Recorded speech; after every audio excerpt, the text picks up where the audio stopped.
Salut à toutes et à tous, je suis ravi de vous retrouver pour la réaction du Punisher, donc The Punisher One Last Kill. C'est parti, j'en ai marre des intros hyper longues à rallonge, je meurs d'impatience, donc sans plus tarder, allez on clique. Il est Salut en Franck. VF, ouais. Comment ça va mon frère?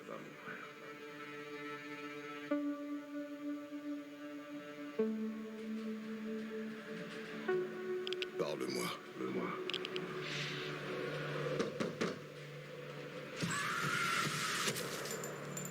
Oula. Dis-moi ce qui se passe. Bah, évidemment, il n'y aura pas que lui qui sera violent, ça on s'en doute un peu quand même. Tu crois que le Seigneur va nous pardonner ce qu'on a fait? Je sais pas si je dois être lassé de ça, qu'on ait encore les enfants, la femme et les enfants, on verra, mais Moi, ça j'ai dépend comment peut-être c'est une mis en chance. scène Mais toi... C'est mort, même pas en rêve. t'as un comportement autodestructeur et ça va prendre un autre sens complètement différent là. Ah, je vais me détruire moi-même. Bah non. En mai. En mai, il y a aussi Spider Noir, mais c'est sur Prime, donc c'est pas. Pour trouver la paix, prépare la guerre, ouais, bien sûr. Ça prend du sens, voilà, ouais. Oh. C'est tout ce que t'as dans le Oui, ventre. oui. Oh, oula, oula. Des cascades un peu à la Winter Soldier, hein. Un peu la Winter Soldier à la Captain America. Ah ouais, vous pourtant, évidemment, ouais. Avec la barbe et tout. Parce qu'on va avoir différentes teintes de barbe là. J'ai l'impression qu'on a quasiment rien vu. Ah, et puis le 13 mai. J'avais cru il y a de ça quelques jours qu'il y avait donc déjà un premier trailer ou un premier teaser pour le Punisher, mais en vrai c'est un extrait de Bullseye pour Daredevil Born Again saison 2, et j'avais pas compris, mais j'étais en mode bah pourquoi. Alors, en fait ils avaient présenté donc le premier visuel, le premier plan donc, de Punisher One Last King, donc le spécial, donc le court métrage qui est techniquement le troisième spécial, troisième court métrage Marvel Studio, Marvel Television, après Werewolf by Night et Les Gardiens de la Galaxie Holiday Special, donc Les Gardiens Fête Noël, qui était Werewolf by Night était très cool, et puis Les Gardiens étaient sympathiques, pas ouf par rapport au film qu'on aime beaucoup, enfin c'est surtout par rapport au film, mais pas ouf, Les Gardiens, tout, mais on a quand même rigolé, enfin pas juste pas envie de le revoir, mais il est quand même sympa, là où Werewolf by Night, je l'ai revu et puis j'ai encore envie de le revoir, mais uniquement en noir et blanc, parce que voilà. Mais pour le Punisher, c'est le troisième spécial, et c'est vrai qu'on n'a pas vu grand chose, donc on a revu son pote, donc j'ai vérifié, donc j'ai pas honte de le dire, là j'ai fait une petite pause pour vérifier parce que j'avais oublié comment il s'appelait, c'était donc Curtis. J'étais en train de dire ah mais il me dit quelque chose ce gars, ah oui on l'a vu dans la série, mais je me rappelais plus trop du personnage parce que ça fait très longtemps que j'ai pas vu Punisher. Et il est de retour, donc est-ce qu'on reverra par exemple Micro, donc Ebon Moss Backrack, je pense pas. Ce qui serait rigolo, c'est que il rencontre plutôt la chose, mais jamais ça se fera, parce que de toute façon, ça sera toujours très terre à terre le Punisher.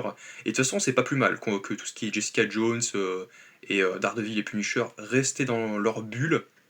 Il y a quand même une cohérence, voilà, il y a quand même une cohérence, même si ça a été surpris quand on a dit ah bon c'est canon, ouais cool, mais en même temps, bah attends en fait non, il n'y a pas de tant d'incohérence que ça. C'est plus par rapport après que ça va manger les incohérences par rapport à Spider-Man, comme ils ont pas les droits et que c'est Sony, tu te dis, ouais, mais il l'a mentionné, il a le droit de le mentionner. Il a dit on en a marre donc des hommes araignées. Enfin, ouais, mais y a pas la cohérence parce que c'est quand même le grand héros new-yorkais de Marvel, donc Spider-Man, donc dans un monde où il y a Fisk en tant que maire, avant qu'il y ait la clé de la ville dans le trailer, il faut qu'on ait le avant, donc il faut qu'on ait le avant et l'accomplissement de tout ça pour qu'il puisse. Et ça se fera pas parce qu'à cause des droits, il a pas le droit. Ils ont le droit de faire des petites séries d'animation, mais pas de films en live action avec Tom Holland, ils ont pas le droit. Donc du coup, Daredevil Born Again, ça va un peu... même s'il y a Punisher et Jessica, enfin, ça va être un peu compliqué. Mais pour autant, je suis hypé pour Daredevil. Alors, si j'ai pas de critique en ce moment pour Daredevil Born Again saison 2, avant que vous disiez oui, fais la critique des premiers épisodes de Daredevil, je le ferai pas tant que j'aurai pas vu Jessica Jones, parce que là je suis encore en pleine saison 1 de Jessica Jones. Je vais, je vais faire mon rattrapage très vite, la saison 2, la 3, puis après Daredevil Born Again. Après, je sais pas si Defender c'est important.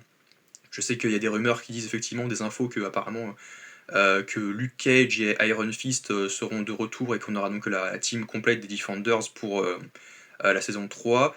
mais sans Spider-Man, donc c'est compliqué. Mais Punisher, il sera dans son coin, et puis techniquement, ça se passera donc avant Spider-Man Brand New Day, qui logiquement, si on est cohérent, bah, malgré le fait qu'il n'y sera pas dans Daredevil, ça passera après Daredevil Born Again saison 3, et après l'accomplissement de tout ça. Bon, bah, c'est pas un spoil, on sait déjà que bah, Fisk ne sera plus maire, et que bah, même s'il va réapparaître potentiellement donc, dans Spider-Man 5 ou 6, bah, que concernant le pan Daredevil, avec le fait qu'il soit maire et tout, bah, ça va vite prendre fin dans Daredevil Born Again, on le sait déjà, c'est pas une surprise, donc on verra. Et puis, oui, on va pas plutôt revoir les plans, mais c'est surtout par rapport à la famille. Je sais pas si, même si on est empathique et qu'on aime beaucoup le Punisher, que c'est un de mes personnages préférés, que bah, pour autant, est-ce que moi, je sais pas si je serais lassé, enfin, ou je finirais par me lasser donc des enfants et donc de sa femme et tout. Là où dans l'épisode où il apparaît dans l'épisode 3 donc de la saison 1 de Born Again, quand il se confronte à Matt et qu'il lui dit ah ouais quand il essaye donc clairement de le faire aller dans son sens pour lui dire oui toi-même tu aimais beaucoup c'était ton ami, tu vas pas me faire croire que tu vas te contenter d'une simple remise de peine, enfin oui mais même s'il va finir en taule toute sa vie, enfin ça te démange pas donc de devoir en finir toi-même, rendre justice toi-même, ça te ferait enfin ça te permettra de te soulager et t'enlever d'un poids, enfin tu verras, il y a pas de justice etc. Bah, pendant ces confrontations il parle encore de son fils et de son fils particulièrement, et c'était cool, j'ai beaucoup aimé cette scène où effectivement il reparle un peu de ses enfants, de son passé, ça avait du sens, mais évidemment je me doutais qu'on allait revoir donc, la famille encore en flashback et tout, enfin dans ses, ça va le hanter toute sa vie, hein. Je pense au fond de lui, je pense que même lui il se sent un peu coupable quelquefois, mais même si voilà. Mais je ne pense pas. Ouais, en vrai, je dis pas pourquoi. J'essaie de trouver des points négatifs alors que ça sert à rien. On n'a pas encore vu le projet. On ne sait pas encore de quoi ça parle, je ne sais pas du tout de quoi est basé donc ce spécial, si One Last Kill est un comics, un run du Punisher, je ne sais pas du tout. En tout cas, n'hésitez pas à me dire ce que vous pensez de cette bande-annonce, n'hésitez pas à aimer, partager, commenter, à vous abonner. On se retrouve pour la critique à très vite. Pour la critique de Born Again saison 2, bah, ça sera même pas mal de temps après la fin, vu qu'on est déjà à l'épisode 4, donc ça sera dans peut-être qu'il y a dans plusieurs semaines, donc le temps que je termine Jessica Jones et puis un petit peu Defenders vite fait. Et même s'il y en a qui vont me dire ouais c'est pas spécialement utile étrangement de regarder, bah, après si un minimum je pense que pour qu'on soit investi émotionnellement pour Jessica et pour les autres, hein, même si ils vont pas spécialement leur arriver grand chose, bah, pour autant il faut quand même connaître le background et ce qui fait donc le personnage quoi. Donc en gros bah, je me renseigne, c'est vrai que c'était des séries que j'avais pas forcément vues, j'avais pas vu l'intégralité des séries, j'ai vu un peu Iron Fist mais j'ai oublié, Defenders et Jessica pas du tout. Enfin Luke Cage, Jessica Jones et Defenders pas du tout, j'ai vu Daredevil, Punisher et un peu Iron Fist, mais Iron Fist c'était très nul. Et mais à part ça, je suis quand même trop hypé pour Punisher. Mais évidemment on sait que c'est quand même cru, violent, sanglant, mais à savoir pourquoi, quel contexte, on sait que ouais y a pas besoin de contexte avec Punisher, ouais mais il y a quand même un contexte.